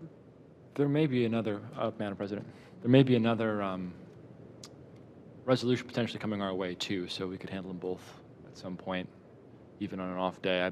I'm fine with that if my other members are okay with that. And Council President, if a way around this might be to just simply defer the resolution for the grant but refer this communication to a committee so that we don't have to expel it from committee if we don't get to it in time. Yeah. Fair point. Okay. All right, so let's go ahead and we will refer, wait, yeah, I'm going to amend my motion. I'm going to instead refer the communication to Public Works and Sustainability. Second. All right, motion's been made and seconded. Any further discussion? Hearing none, all in favor? Aye. And that motion passes. Item 18, Resolution 2024-67, a resolution to take effect immediately authorizing the mayor or director of planning and development to execute and file an application with the Ohio Department of Natural Resources and to provide all information documentation required to become eligible for possible funding assistance for the Winterhurst Ice Arena Capital Plan. Move to defer. Second. Motion's been made and seconded. Discussion? Hearing none. All those in favor? Aye. And that motion passes. Item 19, communication from Public Works Director Gordon regarding council resolution, Lake Clifton Connector, County ID 1345. Director Gordon. Thank you. Dear President Keppel, members of City Council, attached is an agreement for your consideration for the above referenced project, which is the agreement between the City of Lakewood and Cuyahoga County. The project entails plans to improve Clifton Boulevard from Linda Street to Webb Road within the cities of Lakewood and Rocky River. Attached are the following: agreement between Cuyahoga County and the City of Lakewood, Cuyahoga County's ordinance of consent, application for approval of project, using county motor vehicle license tax funds, all of which requires Lakewood Council approval and Mayor George's signature. In general, the project includes repurposing the westbound lanes into a shared use path, repurposing the eastbound lanes into one eastbound lane and one westbound lane, installation of a roundabout at Lake Road, installation of a mid-block crossing at Forest Road, new decorative street lighting, tree plantings, and other appurtenances. Understanding this was a good opportunity to do so, the water mains would be replaced at Lake Road and West Clifton Boulevard, with the understanding that would be at 100% City of Lakewood cost. The county would contract the construction project and oversee the construction administration and inspection of the project. At this time, construction is expected to begin in November of 2025 and be substantially completed by December of 2026. Cuyahoga County will be contributing 80% of the construction and construction administration costs, and the City of Lakewood will be responsible for the remaining 20%, with a not-to-exceed amount of $1.4 million. Please note it is likely that our contribution will be less as the county is seeking additional grant funds for the project. I request the City Council approve and pass the attached agreement and resolution so that the agreement may proceed. Please let me know if you have any further questions. Thank you. So Director Gordon, what is the construction's beginning in November? That's just around the corner. What's the timeline on? Did you mean to say please and pass on the first reading, or just what's? I do not need it passed on the first reading. Okay. If you would like to, I'm sure City Engineer Mark Papke would be extremely grateful. But it does not need to be passed on first reading. Okay. And Yep, also, Mayor yeah, George. 2025. Oh, yeah, okay, thank you. Yes, Yep, okay. All right, thank you. So, all right, because I was like, how is that happening? Okay. So then we have a little, I think with a project of this magnitude, I think we definitely would like at least some refresher on the whole thing. So first, let me go ahead and move to receive and file the communication. Second. Motion's been made, seconded, and then discussion. Councilman Bullock. Madam President, I think not refresher is the term we're looking for, but introduction, because I don't think we've heard about this or been formally invited into the planning and discussion before now. And the attachment doesn't include a site plan or a rendering. I mean, this is a very exciting project, great news. I just would like to know a lot more about it and have the chance to understand the features of it. I know the administration does a lot of work to get stakeholder input.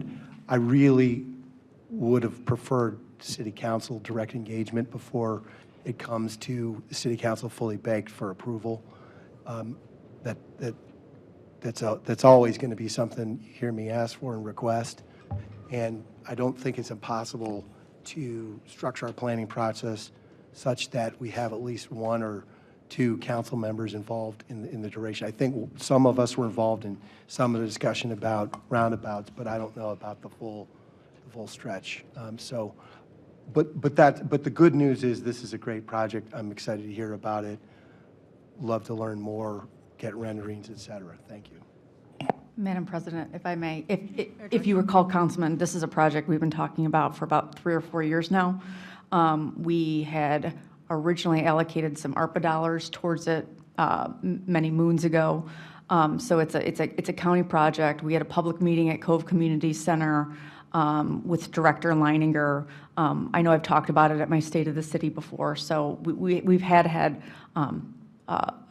a good amount of public meetings on it, and it also was included in our budget last year. So just maybe you don't recall, or maybe we weren't calling it by this name perhaps, but this is the same plan we've been talking about for years, which is a county-led plan with this between the cities of Rocky River and Lakewood to reduce the lanes over the bridge and to create a shared use path, bike lanes, update the lighting, and what have you. So just perhaps you didn't recall that, but. Yeah, thank you for the, Madam Chair, through the president. Thank you for the correction. That's a good recap of the facts. I guess what I'm saying is, I've been working on these issues for 10 years. I'm keenly interested in it. I don't know that council has ever been invited to a work session on this. Now, I applaud everything you just said, and that's great transparency, so thank you. So it's not an either or, it's just that I'd love to get more engaged. I appreciate that that's always not going to be something that a council member always can fully get satisfied, but a project of this magnitude is exciting. It's a big deal. I know some of us have been working with some of the residents for years to try to be responsive to them. I don't even I think we are taking strides here, but I don't actually know because I haven't seen the renderings. Yeah, I can share, I think, what was provided at the public meeting, a couple of the public meetings. Thank you. Okay, great. And I think just on that note too, that there is on the city's website, it links to the county's page that has a lot of resources about this, but we haven't, I know, But that's not a work session. I'm not and arguing that's that, not asking council excuse me, Councilman, I am still speaking. be a I am part still of speaking, the excuse decision. me. Thank you. So as I was saying, for those who are here, who are not on council, who might want that information, or who are watching at home who might want that information, they might want to visit the website. That is all that I was saying. Since I am referring this to committee, it is obviously that I do want to discuss it on council. All right, other council members. Vice President Baker. Yes, thank you. And to the mayor's point, you know, I remember there was a meeting at Horseman, I think, like 3 years ago, that kind of went over the project, and keenly, you know, interested in this project. A lot of the folks in Ward 1 talk about it a lot. It's the gateway into our city. It's very important. The one thing that I think, you know, when we go into committee, it'd be nice just to, I think conceptual plans are one thing, but kind of like where, you know, what we're actually going to go out to bid with is important, right? So understanding those treatments. I know there was some mid-block crossings potentially talked about. Are they in there? Are they not? So those are the things that I think, you know, as we go through the planning process, it was conceptual early, and now that we're getting down to like, this is going to go out to bid soon, and we're going to give it to the county with a construction package, it'd be nice for council and potentially planning commission to be briefed on it, to give one last opportunity for the public just to know. This is also going to be a project that is very disruptive to a lot of commuters in Lakewood. A lot of times when we redo a street, it's like just disruptive to the people that live on that street. But this will be disruptive to many people in Lakewood. So we should think about how we put that out there. And you know, a council meeting and a planning commission meeting may help that to provide some certain information to folks. So, you know, I think Councilman Bullock can express frustration, and it's legitimate to the point where we don't know the finals. We've seen the conceptuals, but we need to get to the finals, and we need to have input on that. So I think referring to the committee would be a good place to start, and potentially even planning commission on the ordinance. Other discussion? Councilman Schuerich. Thank you. I, too, am interested in finding out more about the specifics of this before we're asked to vote on this. Because in my mind, this is actually two projects, right? When we start to talk about the lane changes and the surface projects that this grant would cover, in addition to the sewer projects that go on beneath, which I love that we're thinking about while we're tearing up the street. let's look at the sewer project as well. And I'd like to know about what the plans were, what the date was to have this neighborhood specifically having the sewer redone there. Because it seems to me that if we jump at every time the grant money is dangled in front of us, how do we really ever plan for anything? If they say, hey, we've got money now to redo a bridge over 90, do we then, run to do that and forgo maybe some of the projects that we're already currently working on? I've got a street in Ward 3 that doesn't have complete curbs on the street now.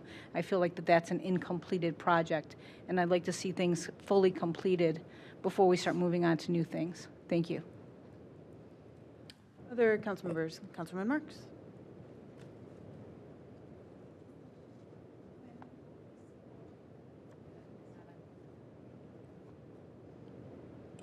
I'd like to know when this project begins. Director Gordon, are you going to be following the Complete Streets plan? So this project is scheduled to begin in November of 2025 and substantially completed by November of 2026. Many of the elements that are included within this project were put into place prior to the complete street elements coming into play. However, there are a lot of complete street elements that are included within this project. So I would say it's safe to say that many of them are included. Do we know which ones aren't included? Shared use path, mid-block crossings. There's going to be, I'm trying to think what else. Tree plantings. There's going to be mid-block crossings that are going to have signals. What else? Again, I would have to pull the exact plans on everything that is included that match complete street elements, but I can certainly have that provided for the meeting. Oh, that would be great. I'd appreciate that so much. And if I could also ask a question too. Councilwoman Strebick had mentioned Parkwood. Is there a reason that we don't have curbs all along Parkwood? Okay, I have addressed this once, and I will address it again. Give me 1 second to discuss Parkwood.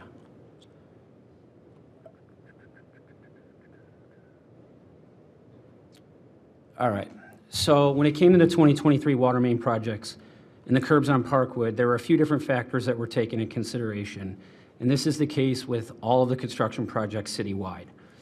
Those factors were the following. So part of the water main project on Parkwood, we had funding. So the city applied and received OPWC funding for this project. Replacing curbs that are considered in relatively good condition, meaning they work and are functional, would jeopardize our funding with OPWC. Secondly, tree lawn trees. As the Public Works Department does with all construction projects, Public Works works to minimize tree disturbance and tree removal as best they can.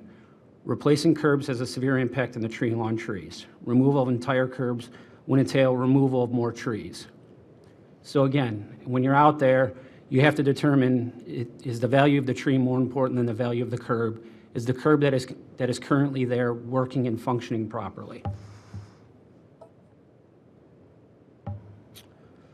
Another factor we took into consideration was review. As in the case with any construction project in Lakewood, the city continues to monitor the work until completion. As we do with all construction projects, should any modifications or adjustments be determined necessary during the project, the city will look into those changes at that time. As the city has done on previous construction projects, and we will continue to do, the city will review the curb conditions throughout the project, and if necessary, remove and replace some additional curbs. That is similar to what we did on Parkwood. We sought 3 different opinions on the curbs on Parkwood. Finally, the last factor is consistency. So the approach the Public Works and Engineering Department has taken with the curb replacements on Parkwood is the same approach that the city has taken with most other construction projects for the last 8 to 10 years. So on Parkwood, on one side of the street, yes, all of the curbs were replaced because all of those were disturbed. On the other side of the street, the curbs that were disturbed or were damaged were replaced. Not all of them, because they weren't all damaged or not functioning properly. So that is how it goes. Now, I know the same question is, well, how can you do it on some streets where you're doing both sides of the street? A lot of the times on certain streets, and every project varies. So on certain projects, you're disturbing both sides of the street where all curbs need to be replaced. There's many different factors. I understand the sensitivity of the curbs on Parkwood. We seek multiple different opinions, including myself going out there on numerous occasions, and I completely support where we're at. Thank you. All right, any further discussion on the Lake Clifton Connector project? Councilman Rader. Oh, just was going to offer the Public Works Sustainability Committee meeting. If you wanted to hold it there, we could probably do that in lead pipes at the same time. We'd need an hour, though, to do both combined. But I think we can find that time. Vice President Baker? Yes, if council, and I would wonder where everyone's at, if there's a way in which we could refer the communication to Planning Commission, but then not refer the resolution, just so it doesn't mess up time, but would be open to people's thoughts on that.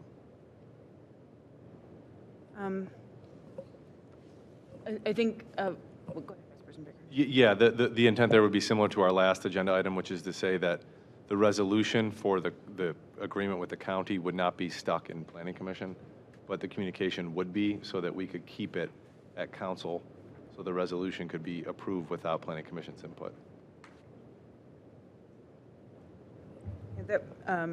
I have a question. Yes, Director Gordon. Whatever is decided, can somebody please tell me what I need to be prepared to go to? Thank you. Yeah, I know. So we've gotten a little off track up here. So bringing us back. So right now, the motion is, that's on the floor right now, is to send the communication regarding the Lake Clifton Connector project. We were going to just receive and file that, but I think the idea of, Director Gordon, has this been to Planning Commission yet? I don't remember. This has been a while. This has been going several. So I absolutely hate to play this card, but I'm going to. This was put into place prior to my arrival to the city, lovely city of Lakewood. Yeah. But I can certainly look into that. Okay, thanks. I know, I mean, Sean was, I remember having many conversations about this with Sean, but, so, fair enough. Okay, so why don't we do that? So we'll, I'll amend my motion. We'll send the communication to Planning Commission. So I'll move to refer this communication to Planning Commission. Second. Motion's been made and seconded. Any discussion? Hearing none. All those in favor? Aye. And that motion passes. Item 20, Resolution 2024-68, a resolution to take effect immediately authorizing an agreement between the City of Lakewood for the Lake Clifton Connector Project and the County of Cuyahoga, Ohio. Okay. Madam President, Yes, Councilman Bode. do we not need to refer something to Public Safety, or excuse me, Public Works Committee? Well, we need, this resolution is, I'm just debating whether to send it to Public Works or, this is a transformational project in a good way, right? This is heading to all of our shared goals towards, you know, for safe and accessible and active transportation and complete streets. This is something that we, I think, all are wanting to see. We want to make it safer. We want to slow down, you know, we want to have more access to that view, all the things. So this is a good project. I think what we're all saying is just we want more time to understand all the components of it, as well as do the change management that's needed in the community and hear from members of the public, hear from each other and members of the administration. So I'm just, my hesitation up here is just thinking about which committee to send it to. Madam Mayor. Oh, sorry to interrupt right there. I think some good background just on timing would be, you know, as we indicated, we've been working with the county a long time on this. Again, it's a county-led project. County had been identifying a funding source. So initially, when we were talking years ago, we were looking at, you know, 2023, 2024 construction date. And so county finally identified their funding sources. They've also applied for a considerable amount of NOACA dollars. which should be approved, I believe, at NOACA's next board meeting. So this just providing some additional information to council and the public on kind of timing and why we've been talking about this for 3 years and why it appears kind of drawn out as the county was looking to ways to fund it. So now that they've funded it, things are starting to get in motion. And I will add that this agreement has already been signed and approved by the county executive. I don't have a date when they want it back. We can follow up just to make sure we're hitting all the timing marks properly. Okay, thank you. Well, since we do have the Public Works and Sustainability, we could combine those. I think that makes sense. But I would encourage all council members to attend that meeting and, take a look at the materials, reach out to Director Gordon with the questions from his angle, as well as I think, I know, Director Byington, you're in the same boat of inheriting this project, but as we go through, this has been one of those situations where it's sort of, if you have the plans, then hopefully the money will come, and now the money is potentially coming, so we want to be prepared to talk about that in a good way. So I will move to refer to Public Works and Sustainability. Second. Motion's been made and seconded. Discussion. Vice President Baker. Yeah, thank you, Council President. And I just say that, like, our level of discussion on this isn't to be critical. It's actually, we're excited. We're very excited about this project. So I know I'm very excited about it, and all the constituents that I represent are as well. So just excited to get this moving and excited to see more. Thank you. Further discussion? Hearing none on the motion to send to Public Works and Sustainability. All those in favor? Aye. And that motion passes. All right, we are at public comment. Do we have anyone signed in for public comment?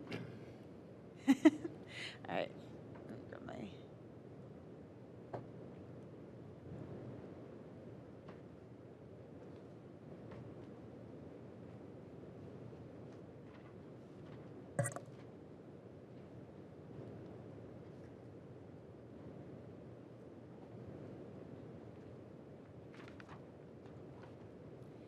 All right, so Tim Duald. Reminder, you got 5 minutes. Please address the chair and keep your remarks courteous. And take it away, Tim. Oh, perfect. Thank you. Good evening, members of council, President Keppel, Mayor George, and members of the administration. My name is Tim Dewald. I'm here to offer some public comment on the updates to Merle Bunce Park, specifically how it relates to some of the public outreach and engagement. A little background on me. I moved from New York City to Lakewood in 2017 with my wife, and we've since added 2 kids and 1 cat to our household on Elber Avenue, which is a quick 5-minute walk from our neighborhood playground at Merle Bunce. Parks like this are a huge reason why we moved into the community. On most weekday evenings, I can leave my home in the afternoon, chat with some friends and neighbors, grab dinner or a drink at a restaurant, go to the grocery store, and stop at a bustling local park, all without having to touch our car. Anyone who's had to wrestle 2 grumpy children into car seats will instantly understand the kind of amenity that is. Shout out to the Lakewood people too with the no car thing. I value it so much that earlier this year, myself and my neighbors formed the group Friends of Merle Bunce Park to further the community around our park. And although to be clear, I'm representing just myself tonight, not that group as a whole. We've had the opportunity to host 1 event at the park this year, but sadly that was in the middle of a citywide power outage that we don't need to relive the trauma on here again tonight. When we learned Merle Bunce Park was being redesigned, many of us were thrilled and candidly a little nervous. It's old, it's got considerable age, but with that has come a lot of character and seasoning, you might call it. We've all grown to love our park in spite of its faults, its shortcomings, and missing play service chunks, and the kids have a great time there. I made it a priority to be an active participant in the redesign process, both because I was interested personally and because I wanted to help my neighbors stay in the loop. I do want to express my appreciation to the planning department and Michelle Nocta, who has been awesome throughout the entire project, and you too, Mayor George, as well. You've shown great attention, sometimes at pre-K drop-off, and I have no reason to think that the city will deliver anything less than an amazing refresh to the park. But being part of this process has nevertheless left me a desire to potentially improve it in some ways. In terms of public engagement, residents were invited to participate in a community outreach session at Cove Center with some concurrent online feedback survey fielded at the same time. Neighbors that were able to attend the session or provide feedback online appreciated the opportunity but wondered what came of that input. They didn't see renderings or descriptions necessarily shared broadly with the public. I also saw people unaware that the renovation was happening or confused on its specifics, like people showing up to play tennis or pickleball, only to be turned away at a locked gate and no information posted on site. It did lead me to wonder if there was more we could do in terms of public engagement. Would another session have helped to close the loop for some neighbors? Would increase signage at the park help people to stay further in the loop or understand what was happening and get more engaged themselves? To that end, I'm here to ask council to review our current public engagement and outreach process around things like doing these neighborhood parks to ensure that we are following the best practices that a remarkable city like ours should be. Thank you. Thank you. Right. Next up, Mr. Organ, come on up.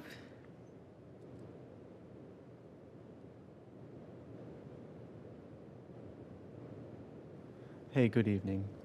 It will come as a surprise to no one in this room that I'm very excited about the Lake Clifton connector. Thank you, Commissioner. I'm going to call you Commissioner Gordon, for all of the work that you've done and everybody else in this room. I guess my main comment is, how do we get this to continue along more of Clifton? I'm kind of baffled that we have a 4-lane bridge that it very much looks like it's going to be reduced to 2 car lanes, but just a few blocks away on Clifton throughout all of Lakewood, we've got 6 lanes. This signed for 35, and I don't think anybody in here would argue with me when I say that almost nobody actually goes 35 on Clifton. It's kind of insane. I understand that there are RTA routes and all of these things that create challenges, but I just don't understand why it needs to be 2 lanes at the bridge, but 6 lanes throughout the rest of Lakewood. So thank you for all the work that you're doing. Everybody in this room has worked diligently on like the active transportation plan, safe streets for all of those things. I love it. I love coming and talking to you every week. It's so fun. But yeah, can we get a better Clifton Road added to our active transportation plan, please? And thank you. Bye. Thank you. Madam President, if Yes, I Mayor may. George. Thank you for bringing that up. It's actually something I think about every time I drive down Clifton, is the opportunity there. We don't have a lot of 6 lanes or 7 lanes, so it's definitely on the radar. I guess the con right now is the pavement is in relatively good condition, but I will say it is a fabulous opportunity with a lot of room to make a substantial impact. So it is definitely on my mind, on my radar, and when we get to it, we would evaluate some major changes. All right. Other comments from council? Announcements? Announcements from the administration. No? Okay.